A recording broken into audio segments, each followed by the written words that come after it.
Assalamualaikum warahmatullahi wabarakatuh. Para pendengar yang terhormat, selamat pagi.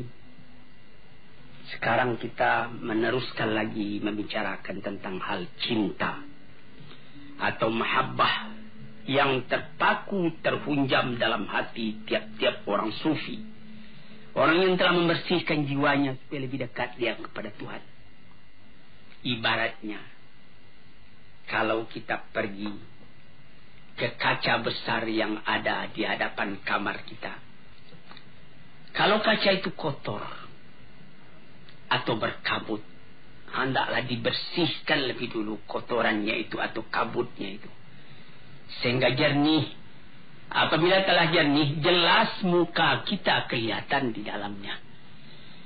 Maka kalau sekiranya kacanya sendiri kotor, berdebu, berkabut, terhalanglah kita untuk melihat apa hakikat yang sebenarnya daripada diri itu. Dan lebih celaka lagi kalau kabut itu terjadi di balik di sebelah sana, sehingga tidak dapat kita menggosok, dia berkabut juga. Sebagai kalau kita naik kapal udara, itu kerahnya, plastiknya 2 tingkat.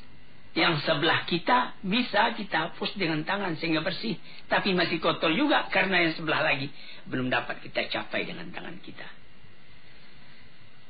Maka usaha kita ialah untuk menjelaskan mahabbah antara kita dengan Tuhan, membersihkan halangan, rintangan yang menghambat kelihatannya kekurangan-kekurangan kita di dalam menghadap Tuhan itu.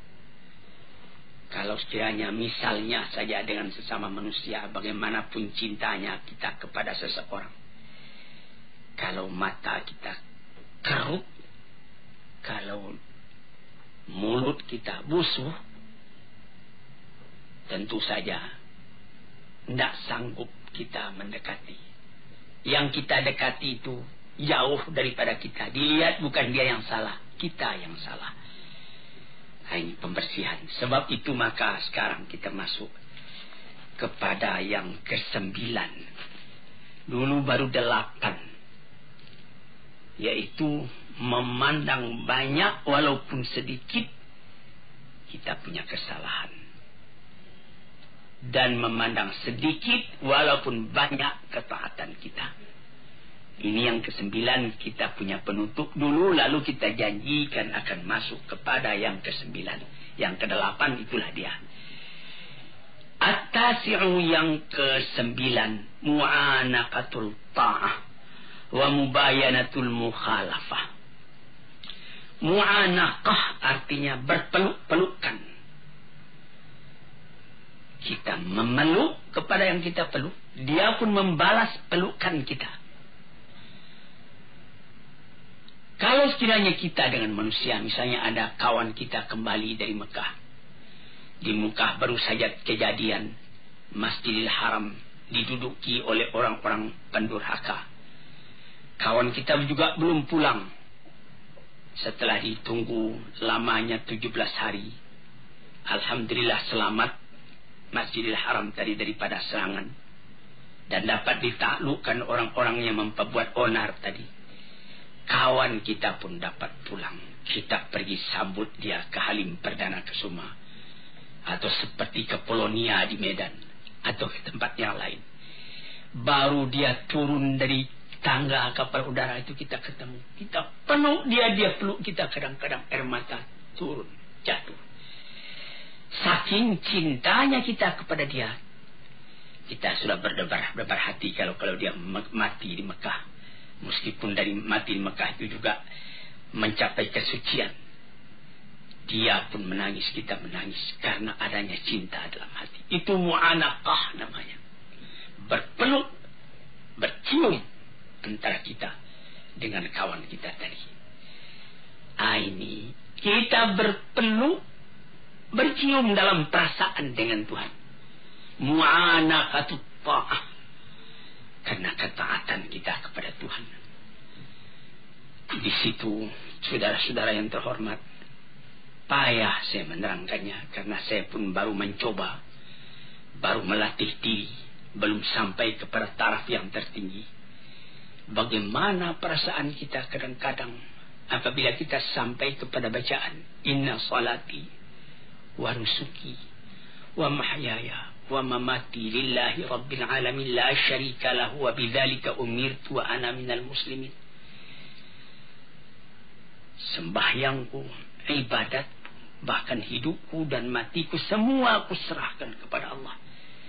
Ini kita bertelut, menundukkan kepala, melintuhkan hati, menegakkan taat setia kepada Tuhan. Apabila kita punya permintaan dikabulkan dari sebab tunduknya hati dan ikhlasnya kepada Allah, akhirnya kecintaan kita itu dibalas. Itu namanya mu'anaqatut ta'ah. Berpeluk-pelukan kita dengan yang kita sembah itu karena ketaatan. Wa mubayanatul mukhalafah, artinya lain daripada yang lain. Kalau sekiranya dalam kita sembahyang menghadap pada Tuhan, kita diganggu oleh perasaan yang lain, oleh amwalun iqtaraftumuha tijaratun takhshawna kasada wa masakinu tardawna. Kita diganggu oleh rumah tangga, oleh kekayaan, oleh kebun, oleh gedung, oleh anak, oleh istri, oleh keluarga. Mubayanatil mukhalafah. Bukan itu yang aku tuju ya Tuhanku, Engkau yang aku tuju. Yang lain-lain itu alam semua. Hari ini dengan aku, besok meninggalkan aku, atau aku meninggalkan dia. Maka bertambah teguhlah kecintaan tadi. Sebab itu maka dikatakan oleh ulama-ulama yang telah mendalam dzauqnya, ibadat yang dikerjakan dengan taat setia itu menambah cinta kita kepada Allah Subhanahu wa taala. Itu kita bisa uji sendiri. Misalnya datang waktu, kita sudah dengar azan di masjid, Allahu Akbar, Allahu Akbar, kita siap, kita pergi ambil wudu, kita sembahyang di awal waktunya, kita kerjakan dengan tertib. Bukan main. Itu mu'anaqatut ta'ah namanya. Tapi kalau kita sudah mulai melalaikan, pukul 12 tengah hari masuk waktu zuhur, pukul 2:30 baru kita kerjakan zuhur tadi. Nampak bahwa kita cinta kepada Tuhan itu kendor. Nah, di sini tuan-tuan yang terhormat, yang ke-9. Jadi perkataan ini adalah dari seorang sufi, Sahal bin Abdullah At-Tusturi namanya. Yang ke-10, dukhulu sifatil mahbubi alal badalil min sifatil muhib.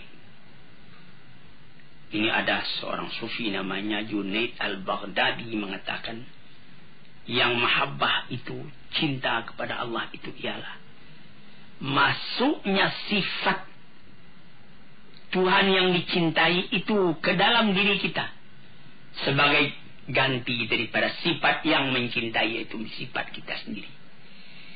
Ini lebih mendalam lagi perkataan dari Junaid al-Baghdadi ini. Sehingga yaitu sebutan yang dicintai itu Allah, sifatnya Rahman, asma'nya Wadud, Ghafur, Jabbar, Qahar, 99 banyaknya, sama sekali memenuhi kepada hati orang yang mencintai, sehingga tidak teringat lagi yang lain melainkan dia. Kita mengenal kepada orangnya karena tahu akan sifatnya. Bertambah kita melihat akan sifat Allah di dalam alam. Bertambah kita tidak ingat lagi kepada alam, tapi kita ingat kepada Allah. Sehingga pernah dikatakan oleh Sufi, ketika Abu Yazid Bustami pergi tawaf, dan ketika dia pulang ditanyai oleh muridnya, apa yang Tuan rasakan? Mula saya masuk, saya lihat Ka'bah. Kemudian lama-lama tidak Ka'bah lagi yang saya lihat, saya teringat kepada Allah. Hilang Ka'bah. Saya masuk sekali lagi, sama ingat saya kepada Allah dan kepada Ka'bah. Tapi lama-lama Allah juga yang terbantang. Saya masuk yang ketiga kali, Allah yang kelihatan, lama-lama baru kelihatan Ka'bah. Saya masuk yang keempat kali, tidak saya melihat Ka'bah lagi, Allah yang kelihatan. Ini perkataan ahli-ahli tasawuf ini kalau kita dalami, kita alami, kita dalami dan kita alami, akan terasa dalam hati. Mata melihat alam, hati melihat Tuhan. Sehingga kemana saja mata memandang, bukan alamnya nampak lagi, Allah yang kelihatan. Dari basar kepada basirah. Jadi katanya Junaid al-Baghdadi itulah mempengaruhi sebutan yang kita cintai itu, sifatnya, namanya di dalam hati kita. Sehingga tidak ada lagi yang lain melainkan itu yang memenuhi hati. Perasaan kita, penanggapan kita yang mempengaruhi ialah perasaan itu. Sehingga segala perasaan, segala penanggapan bertukar sama sekali menghadapkan Tuhan. Dengan demikian itu bertambah lama, karena latihan itu bertambah, bergantilah sifat kita yang tercela kepada sifat Tuhan yang terpuji, yang tercinta. Sehingga sesuailah sifat kita dengan sifat Allah ala taqatil basyariyah, atas kesanggupannya seorang manusia. Yang ke-12, antahibal kulla kaliman ahbabta fala yabqa laka minka syai'un. Engkau berikan keseluruhannya kepada yang engkau cintai. Ini adalah keinsafan belaka. Karena kalau kita fikirkan, tidak ada yang kita punya di dalam alam ini sama sekali kepunyaan Tuhan. Walaupun songkok yang kita pakai, baju yang kita pakai, celana, sepatu, arloji dan lain-lain yang lekat di badan kita ini, tambah kita dalami, ini sama sekali cuma pinjaman. Dengan takdir dan dengan izin Allah Subhanahu Wa Taala, saya bikinlah gubuk-gubuk saya di Kebayoran Baru dari Petah nomor 3 Petah 3 nomor 1. Beberapa tahun yang lalu, kira-kira 20 tahun yang lalu, ada kawan bertanya, ini rumah Buya ini, rumah Tuan ini, rumah Bapak ini. Saya bilang, bukan, ini rumah Tuhan, dipinjamkannya kepada saya selama saya masih hidup. Atau barangkali juga masih saya hidup sudah tidak saya yang punya lagi. Mengangguk kawan tadi, lalu saya tuliskan, hadza min fadli Rabbi, ini rumah adalah kurnia Tuhanku. Liyabluwani ashkuru am ashkur, untuk menguji aku syukurkah aku kepada Allah, am akfur, atau aku melupakan jasa Allah kepada aku. Jadi kufur namanya. Rumah tangga, sawah berjenjang, bandar buatan, mobil dan lain-lain sebagainya, itu pinjaman semua. Jangankan itu, nyawa kita sendiri pun pada hakikatnya bukan kita yang punya. Kenapa begitu? Yang kita punya kan kita menguasainya. Apakah Tuhan berkuasa atas nyawa Tuhan? Apabila maut datang, la yasta'khiruna sa'atan wa la yastaqdimun. Perintah Allah datang, Tuhan dipanggil ke hadratnya, satu saat tak boleh terkemudian, satu saat tak boleh terdahulu. Bukan atas kehendak kita, tapi atas kehendak Tuhan. Jadi dengan jalan seperti itu, kita pun insaflah. Karena memang tidak kita yang punya. Berikan semua kepada Tuhan. Tidak ada di tangan engkau suatu juga lagi, melainkan pinjaman dari Tuhan. Inilah perkataan dari Abu Abdullah Al-Qurashi, seorang sufi lagi. Demikianlah kata beliau tujuan cinta dan hukumnya. Berikan iradat engkau, kemauan engkau, kehendak engkau, perbuatan engkau, harta engkau, waktu engkau kepada Allah. kepada yang engkau cintai. Engkau jadikan semuanya itu terikat di dalam ridha Allah dan kecintaan Allah. Tidak ada engkau mengambil untuk diri engkau sendiri kecuali apa yang diberikan oleh Allah. Dengan keinsafan ini pinjaman. Fata'khudahu ma minhu lahu. Engkau boleh ambil itu semua dengan tidak engkau lupakan bahwa ini cuma pinjaman. Yang ke-12, antamhu minal qalbi ma siwal mahbub. Ini perkataan Shibli. Tadi itu ada perkataan dari Abdullah Al-Tusturi, Sahal bin Abdullah Al-Tusturi. Ada perkataan Junaid Al-Baghdadi. Ada perkataan Abdullah Al-Qurashi. Sekarang perkataan Shibli. Apa kata beliau? Antam huwa minal qalbi ma siwal mahbub. Hapuskan dari hati selain dari yang kita cintai. Jadi la ilaha illallah dilanjutkan lagi. Apa lanjutnya? La maujud illallah. Tapi di sini juga lebih mendalam ini. Kalau tidak hati-hati nanti kita bisa jadi wahdatul wujud. Tapi jangan mesti sampaikan. Yaitu tidak ada yang ada ini kecuali Allah punya. Aku sendiri pun dia yang punya. Kalau kita punya cinta sejati kepada Allah mau didudukkan, inilah kesempurnaannya, kata Shibli. Selama dalam hati ada sisa lagi tempat buat yang lain, cinta itu sudah meragukan. Ini yang ke-12. Yang ke-13, iqamatul itabi 'ala dawam. Tegakkan penyesalan selalu. Tegakkan penyesalan selalu. Apa maksudnya? Allah tazala atiban ala nafsika fi mardatil mahbub wala tarda lahu fiha amalan wala halan. Yaitu engkau selalu menyesali dirimu. Apakah pekerjaanmu ini sudah sempurna? Masih belum. Masih banyak yang kurang. Nikmat terlalu banyak sebagaimana di dalam nomor 7 dulu, istiqlalul kathir min nafsika wa istiqsarul qalil min habibika. Memandang sedikit walaupun banyak yang engkau kerjakan. Memandang banyak walaupun sedikit nikmat yang engkau terima dari Tuhan. Tuan-tuan yang terhormat, kalau Tuan pelajari, Tuan renungkan pengajian tasawuf ini, barangkali banyak kesulitan dalam rumah tangga yang dapat Tuan obat sendiri.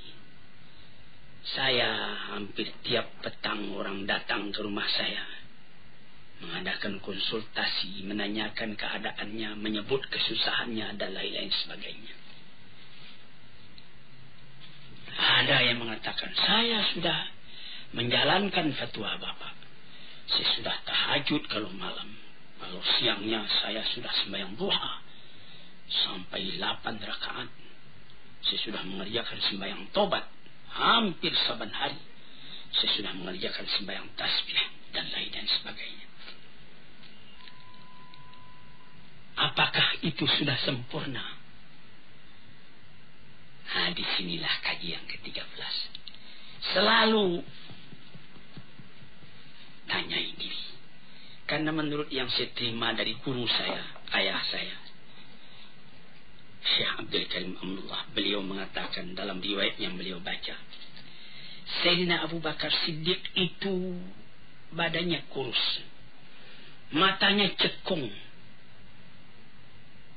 perutnya kempis.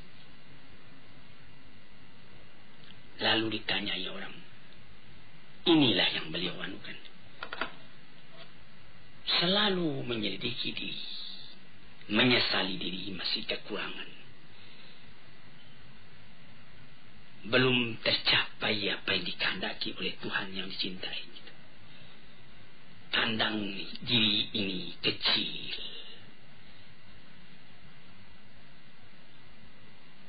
Orang yang semacam engkau kecilnya akan mempertalikan cinta dengan Tuhan yang maha besar, maha agung. Siapa engkau wahai? Tiliklah diri apakah sudah sampai taraf iman kita, taraf amal kita, ibadat kita kepada yang patut. Sampai Nabi kita sallallahu alaihi wasallam sendiri saban malam beliau tahajud. Siti Aisyah juga tahajud. Habis tahajud beliau sudah tidur kembali istirahat. Nabi masih saja tahajud. Hatta tawarramat qadamahu, sampai pegal dia punya kaki keduanya. Siti Aisyah bertanya, mengapa sebanyak itu Tuhan sembahyang? Padahal Tuhan punya dosa kan sudah diampuni. Apa jawab beliau? Alam akun abdan syakura. Apakah tidak pantas kalau aku bersyukur kepada Tuhan, katanya. Dan pun Nabi mengatakan, orang yang beriman itu memandang dosanya sebagaimana dia duduk di bawah bukit, takut jatuh bukit itu kepada dirinya. Tidak ada dosa yang kecil, semua dosa dianggapnya besar. Yang di dalam kata modern tabkitul bangir, atau tolakkan hati atas perbuatan sendiri yang salah. Sekian 24 jam sehari semalam disediakan buat beribadat kepada Tuhan. Tidaklah cukup kita memenuhi yang 24 jam itu dengan ibadat. Melainkan kelalaian juga yang ada. Kita sembahyang, tapi kita berjalan lagi, kita bekerja lagi. Memang Tuhan juga yang menyuruhkan. Tapi berapakah lamanya kita ingat kepada Tuhan? Nah, inilah yang nomor 13. Yang ke-14.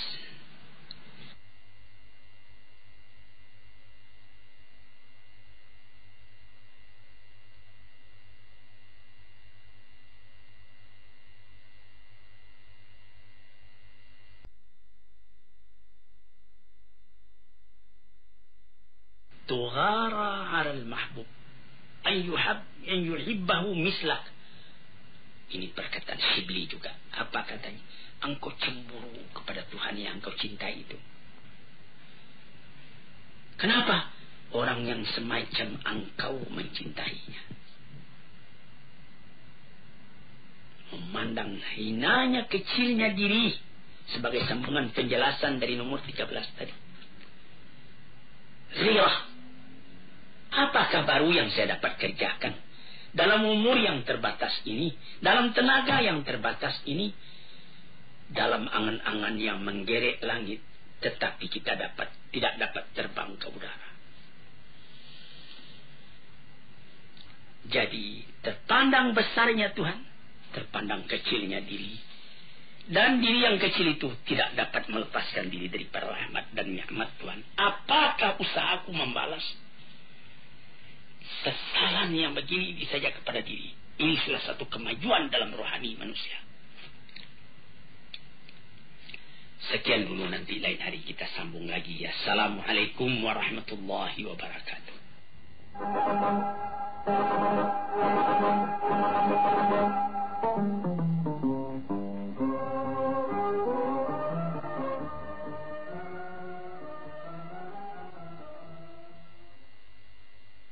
Assalamualaikum warahmatullahi wabarakatuh.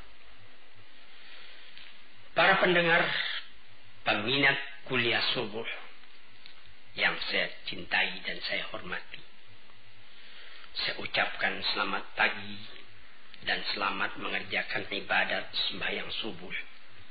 Badan sehat, langit cerah, alam terkembang, dan nikmat Allah berlimpah ganda datang kepada diri kita masing-masing.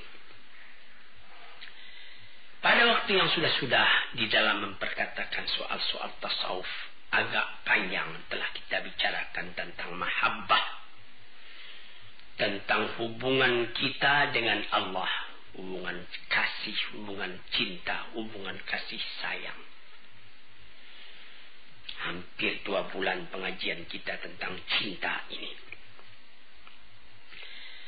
Sekarang setelah kita mengaji tentang cinta, kita akan terus kepada akibat dari cinta. Apa akibat dari cinta? Cinta itu sendirinya menimbulkan cemburu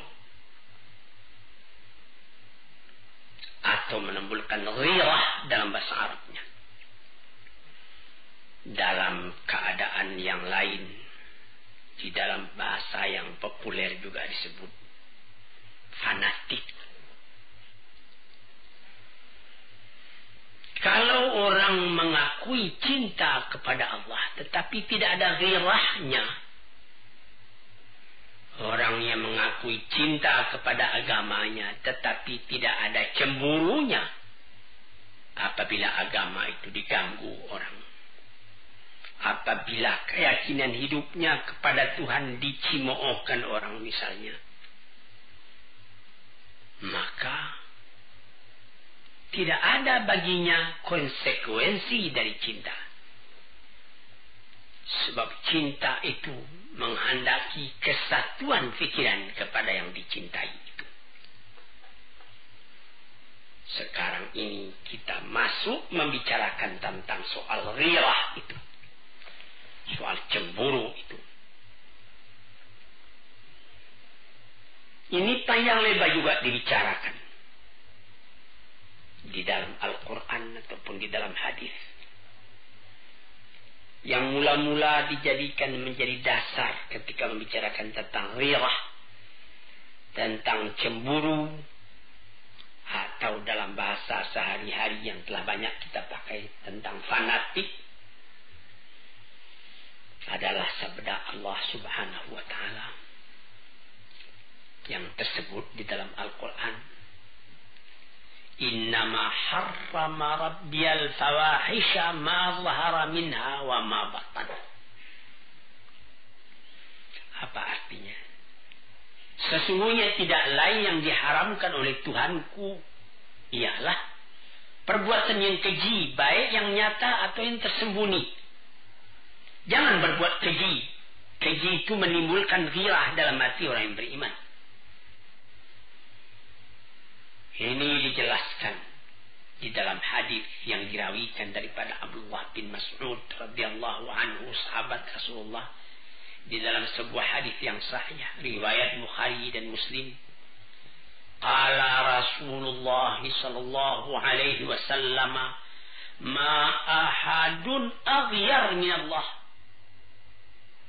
Tidak ada sesuatu jua pun yang lebih cemburu dari Allah. Allah itu sangat pencemburu.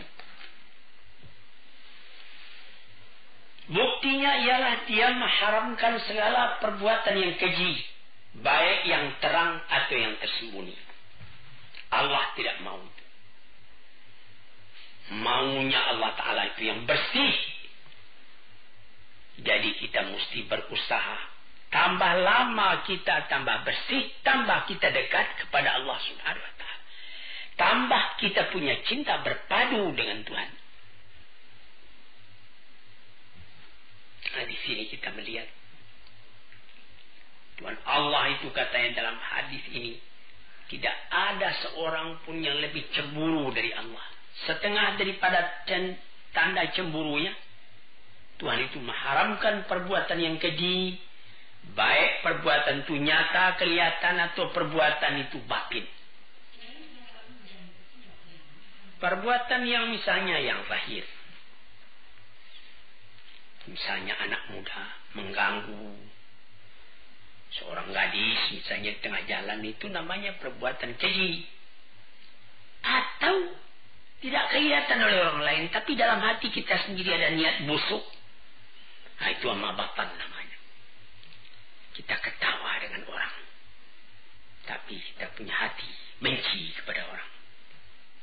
Nah, itu namanya yang batin itu. Kita hendak menganiaya kepada orang tadi. Nah, sebab itu maka dijagalah perbuatan yang lahir yang akan nyata kepada sesama manusia atau akidah yang batin. Kalau sekiranya rasa-rasa batin itu masuk, lekas perangi. A'udzubillah, aku berlindung kepada Allah. Sehingga hilang perasaan-perasaan yang tadinya yang batin itu. Jadi di situ maka kecemburuan Tuhan itu pun dapat dihindarkan.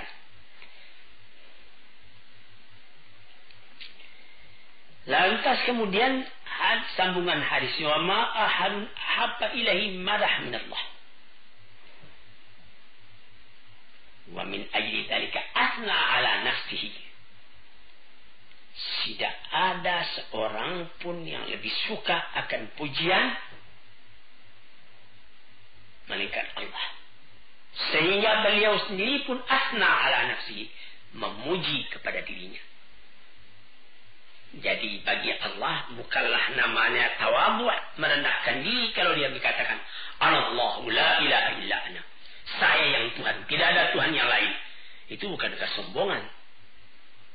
Tapi itu adalah daripada alamat kecintaannya Tuhan kepada pujian atas perbuatan Tuhan itu. Dan memang tidak namanya mengambil muka. Kalau kita lihat keindahan alam lalu Tuhan kita puji. Alhamdulillah, segala puji bagi Allah Rabbul Alamin. Rabbil Alamin, Tuhan dari seluruh alam ini. Maka Allah pun memuji kepada dirinya. Kemudian itu ma ahadun ahabba ilayhi al-'udhr min Allah. Dan tidak ada seorang pun yang lebih disukai daripada orang yang merasakan kekurangan pada dirinya, mengakui kekurangan itu. Tuhan Allah tahu kekurangan kita itu, kelalaian kita itu, tidak tahu jalan. Maka dibuktikan oleh Tuhan hal itu dengan mengirim rasul-rasul. Dikirimnya rasul-rasul sejak dari Nabi Adam atau Nabi Nuh sampai kepada Nabi Muhammad sallallahu alaihi wasallam, menunjuki kepada manusia jalan yang harus ditempuh di dalam kehidupan dunia ini. Jadi di dalam hadis yang sahih yang lain yang diriwayatkan oleh Abi Salmah dari Abi Hurairah radhiyallahu anhu, Rasulullah pun pernah mengatakan, innallaha yaghar wa innal mu'mina yaghar wa ghairatullah an ya'til 'abdu mahram alaihi. Tuhan Allah itu menurut hadis yang sahih ini pencemburu. Orang mukmin pun pencemburu sebagai cemburunya Allah itu. Maka ghirahnya Allah itu yaitu yang akan menimbulkan cemburunya Tuhan kalau ada hambanya yang sengaja berbuat barang yang dilarang oleh Allah. Itu Allah tidak suka. Dia cemburu keadaan demikian itu. Mengapa demikian?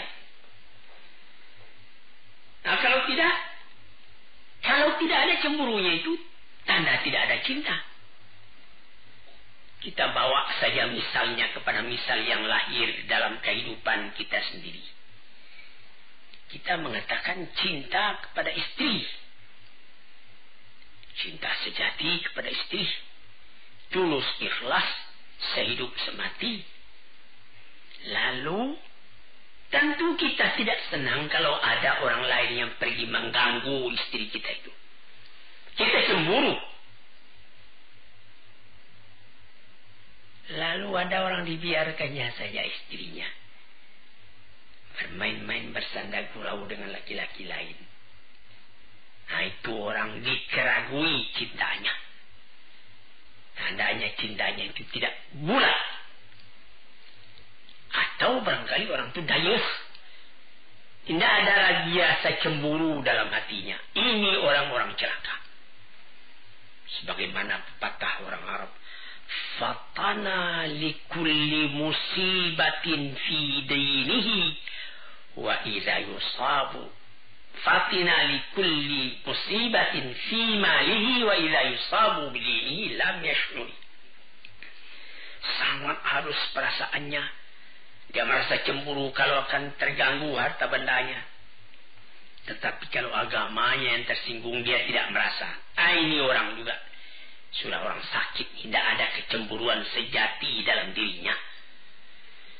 Jadi cemburu ini mesti ada. Kita sebagai umat yang beragama mesti ada cemburu. Karena dari sebab cinta kita kepada agama tadi. Misalnya ada orang diinjak-injaknya Quran, lalu kita ketawa saja. Tandanya kita tidak beres. Tandanya kita tidak menghargai Al-Quran.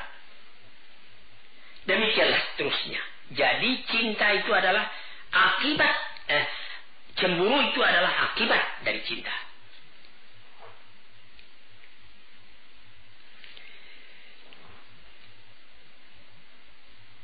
Termasuk di dalam cinta itu disebutkan di dalam surat dalam Quran, wa idza qara'tal qur'ana ja'alna bainaka wa bainal ladzina la yu'minuna bil akhirati hijaban mastura. Nah, ini orang yang tidak timbul cemburu dalam hatinya.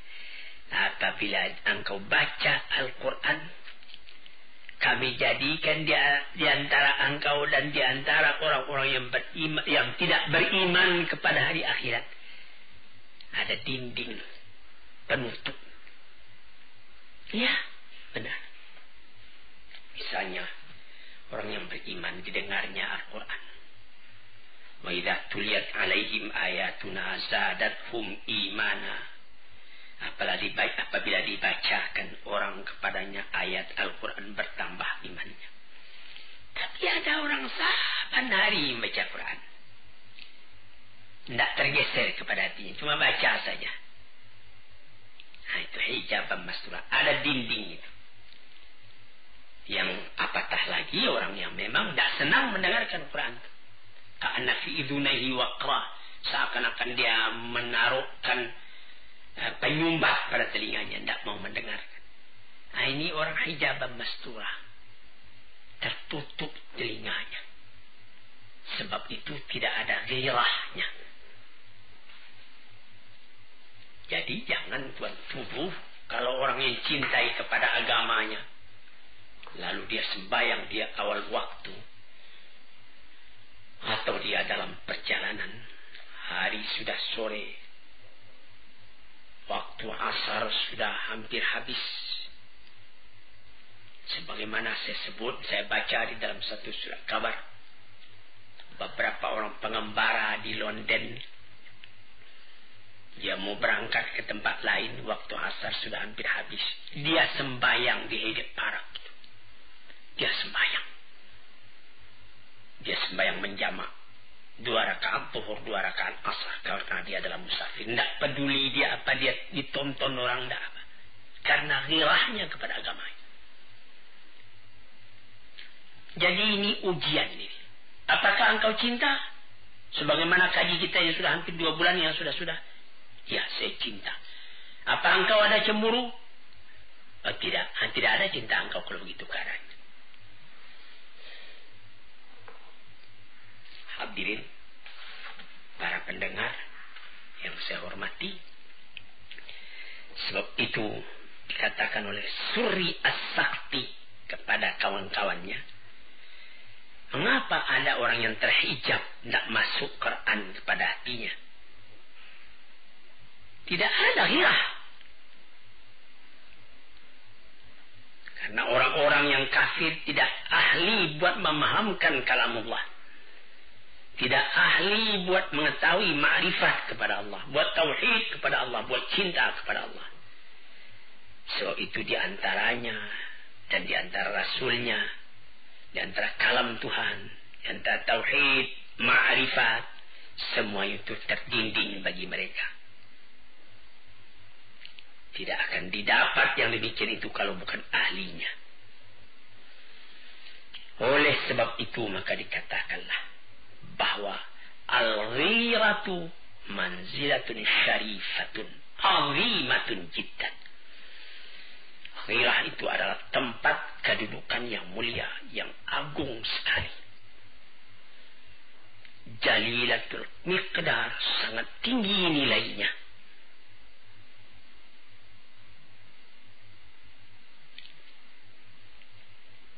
Nah, di situ. Jadi ghirah itu yaitu tidak suka dicampuri, tidak suka diganggu gugat hubungan kita yang begitu mesra dengan yang paling kita cinta. Dan sangat kita menjaga agar cinta yang menghubungkan kita kepada yang kita cintai itu, yaitu kepada Allah Subhanahu wa ta'ala, tetap melekat kepada kita. Jangan terganggu oleh yang lain. Nah, disitulah maka dikatakan bahwa ghirah itu yang pertama sekali ialah ghirah kepada diri kita sendiri, kepada hati kita sendiri. Apakah baru yang dapat kita kerjakan buat mencapai cita kita mendekati Allah? Di manakah kekurangan kita? Bertambah kita banyak memikirkan itu, bertambah menyesal kita kalau ada kekurangan. Bertambah kita buru lagi, menambah lagi. Menjauhi sifat-sifat yang tercela, memenuhi diri dengan sifat-sifat yang terpuji. Itulah ghirah yang menjadi keistimewaan dari jiwa yang suci, yang bersih, yang tinggi.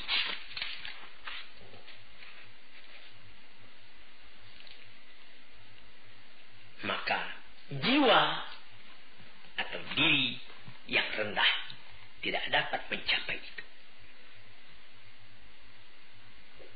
Menurut kemuliaan diri dan ketinggian cita-citanya, disitulah letak ketinggian yang akan dicapai pula oleh tingkat ghirahnya itu.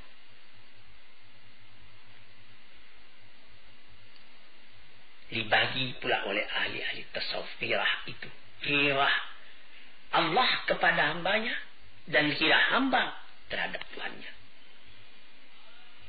Bagaimana ghirah Tuhan terhadap kepadanya, kepada hambanya? Yaitu bahwa Tuhan tidak suka kalau Tuhan itu dipersekutukan dengan yang lain. Tidak ada yang lain yang dapat engkau persekutukan, engkau samakan dengan Allah. Satu, ahad.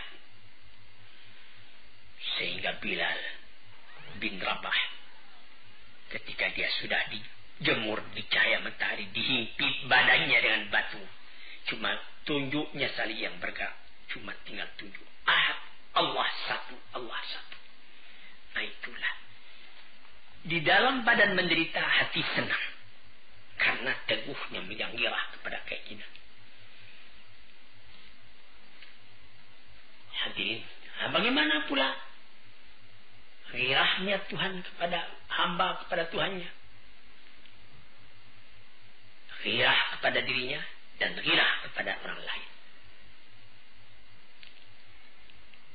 Adapun ghirah kepada Tuhannya, tidak dia jadikan amalnya, perkataannya, ahwalnya, waktunya, nafasnya selain untuk Tuhan. Dan kalau ada orang lain yang mengganggu hubungan dengan Tuhan itu, timbul marahnya. Dan dia tidak mau kalau haknya dengan Tuhan itu dipandang enteng oleh orang yang memandang enteng. Hadirin yang terhormat, kita habisi hingga itu dulu. Agak 2-3 kali lagi kita bicarakan pula tentang hal ghirah itu. Ghirah akibat daripada mahabbah. Assalamualaikum warahmatullahi wabarakatuh.